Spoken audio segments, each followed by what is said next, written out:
বেগম জিয়াকে বহনকারী গাড়ি বহর থেকে এই মুহূর্তে দেখতে পাচ্ছেন যে এই ডিসেম্বরের শহরে, এই শীতের শহরকে শেষ বিদায় জানিয়ে বেগম জিয়া যাচ্ছেন সেই সড়কেই, যেই সড়ক ধরে রাজনৈতিক কর্মকাণ্ড কিংবা সরকার পরিচালনার জন্য যাকে বিভিন্ন সময় যেই সড়ক ব্যবহার করতে হয়েছে, এই শহরকে বিদায় জানিয়ে বেগম জিয়ার এই গাড়ি বহর এগিয়ে চলছে। এবং যথারীতি আমরা দেখছি যে আজকে বেগম জিয়াকে যেভাবে সব মহল থেকে যেভাবে নানান বিশেষণে ভূষিত করা হচ্ছে, সেই আপসের নেত্রী, এই বাংলাদেশের জন্য যিনি ছিলেন উৎসর্গকৃত, সেই বাংলাদেশের পতাকা জড়ানো এক ফ্রিজারে করে এগিয়ে চলছে বেগম জিয়ার গাড়ি বহর। এখানে বহর না যাওয়া পর্যন্ত নড়বে না। এবং এবং এবং যেটি আমরা দেখছি যে তাকে কড়া নিরাপত্তায় তাকে নিয়ে যাওয়া হচ্ছে। এই তার গাড়ি বহরের দুই পাশে রশি ধরে এক ধরনের বলয় তৈরি করে আছে বাংলাদেশ সেনাবাহিনীর সদস্যরা। এবং তিনি যেহেতু সরকারিভাবেও অতি গুরুত্বপূর্ণ ব্যক্তি, অর্থাৎ ভিভিআইপি প্রোটোকল পেয়ে আসছিলেন, সেই জায়গা থেকে এসএসএফের নিরাপত্তাও আমরা এখানে দেখছি। এবং তার সঙ্গে তার পরিবারের সদস্যরাও রয়েছেন। বিশেষ করে তারেক রহমান দেশে ফেরার পর যেই গাড়িতে করে উনি বিমানবন্দর থেকে এই পূর্বাচল এক্সপ্রেসওয়েতে আয়োজিত যে সমাবেশে যোগ দিয়েছিলেন, সেই সমাবেশে যোগ দেবার জন্য যে গাড়িটি তৈরি করা হয়েছিল বিএনপির পক্ষ থেকে, বিএনপির পতাকা এবং দলীয় মোড়কে আবৃত, সেই গাড়িটিও এই বহরের সঙ্গেই কিন্তু দেখা যাচ্ছে। পথে পথে আমরা দেখছি যে নেতাকর্মীরা ভিড় করেছেন বনানী মোড়ে, কাকুলি মোড়ে। আমরা এখানে বিপুল সংখ্যক নেতাকর্মী দেখছি যে তারা এই বেগম জিয়াকে নিজ চোখে এবং খুব কাছ থেকে বিদায় জানানোর জন্য তারা এখানে প্রস্তুতি নিচ্ছেন।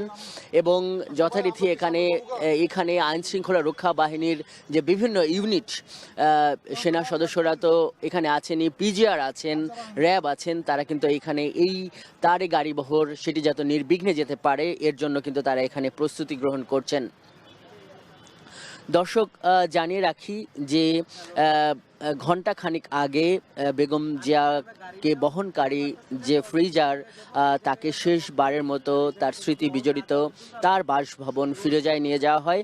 সেইখানে 1 ঘন্টার বেশি সময় তিনি অবস্থান করেন এবং তারপর এখন তাকে নিয়ে যাওয়া হচ্ছে সেই সংসদ ভবনে, যেই সংসদের তিনি টানা 3টি মেয়াদে নেতৃত্ব দিয়েছেন এবং যেই সংসদ তাকে বাংলাদেশের সবচেয়ে জনপ্রিয় নেত্রী বানিয়েছে। এবং যেটি বলা হয় যে বেগম জিয়া সবসময় অপরাজয় থেকেছেন। এবং সেই অপরাজয় থাকার ব্যাপারটি এমন যে তিনি 5টি সংসদ নির্বাচনে 23টি আসন থেকে উনি সর্বমোট প্রতিদ্বন্দ্বিতা করেছেন, কিন্তু কোনো আসন থেকে এই বাংলাদেশের একমাত্র এই নেত্রী যিনি কোনো আসন থেকে হারেননি। এই দিক থেকে বেগম জিয়ার প্রতি কিন্তু এক ধরনের ভালোবাসা, এক ধরনের পক্ষপাত বা এক ধরনের জনপ্রিয়তা কিন্তু আছে। আমরা অপেক্ষায় আছি ঠিক এই মুহূর্তে যেটি আমরা দেখছি যে বেগম জিয়ার গাড়িবহর অতিক্রম করছে কামাল আতাতুর্ক এভিনিউ। এবং এই এভিনিউয়ের এইখান থেকেই আমরা দেখছি যে আইন শৃঙ্খলা রক্ষা বাহিনীর বিভিন্ন সদস্যের কিন্তু এখানে নিরাপত্তা আছে। দর্শক, জানিয়ে রাখি যে আজকের এই আয়োজনটি কিন্তু রাষ্ট্রীয়ভাবে করা হচ্ছে, যেটি গতকালই সরকারের পক্ষ থেকে বলা হয়েছিল। এই সাবেক 3 বারের এই প্রধানমন্ত্রী, যিনি গণতন্ত্রের প্রতীক এই বাংলাদেশের, যিনি ঐক্যের প্রতীক এই বাংলাদেশে, এবং গণঅভ্যুত্থান পরবর্তী রাজনীতিতে উনি রাজনৈতিক ঐক্যেরও প্রতীক, তার এই যে অন্তিম যাত্রা, এই আয়োজনটি সম্পূর্ণভাবে রাষ্ট্রীয় আয়োজনেই করা হবে। এবং আমরা কিন্তু সেই প্রস্তুতিটাই কিন্তু এখন এখানে দেখছি।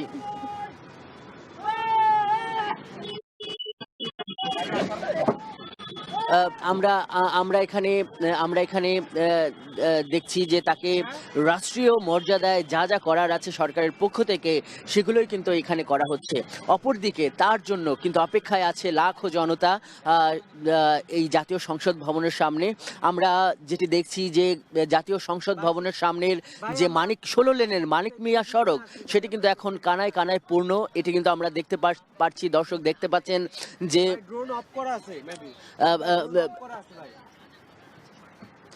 দর্শক দেখতে পাচ্ছেন যে মানিক মিয়া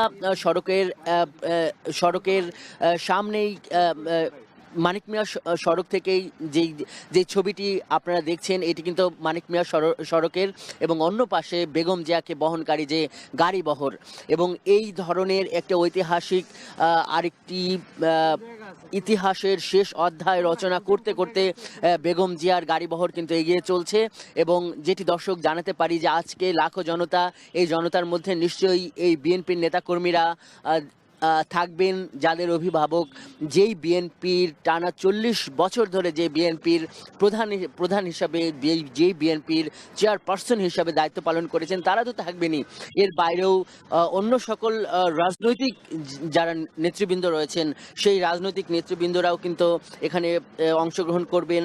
সাধারণ মানুষ যারা তাকে ভালোবাসেন তারাও কিন্তু আজকের এই আয়োজনে তারা অংশ নেবেন।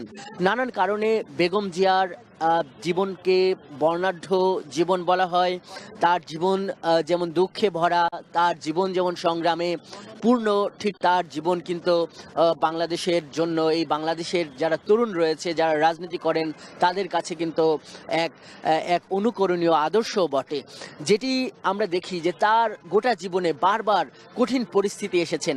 উনি সাধারণত আমরা যেটি দেখি যে এক একটি পরিবারের রাজনৈতিক পরিবারের লোকেরাই ভবিষ্যতে রাজনৈতিক নেতা হন, এবং ছোট কাল থেকেই বিভিন্ন রাজনীতিতে জড়িয়ে যারা পরবর্তীতে বিভিন্ন রাজনীতির বিভিন্ন পর্যায়ে যান। কিন্তু এই বেগম জিয়ার এই রাজনীতিতে উনি এসেছেন একজন গৃহবধূ থেকে, উনি এই রাজনীতিতে যেমন এসেছেন তেমনি দেশের প্রয়োজনে উনি দেশ পরিচালনার যেমন দায়িত্ব নিয়েছেন, এবং রাজনীতির যে বিপদ সংকুল যে মাঠ, সেই মাঠ কিন্তু ওনাকে অতিক্রম করতে হয়েছে। এবং যেটি কয়েকদিন আগে এবং বেগম জিয়ার যেই উনি যে পরলোকগত হলেন, তারপর তারেক রহমান ওনার যে বক্তব্যে কিংবা ওনার স্ট্যাটাসে ফেসবুক পোস্টে উনি কিন্তু জানিয়েছেন যে এই দেশের জন্য তার মা তার স্বামীকে হারিয়েছেন, এই দেশের জন্য তার মা তার সন্তানকে হারিয়েছেন। এই ব্যাপারগুলো কিন্তু বিশ্লেষকরাও বলছেন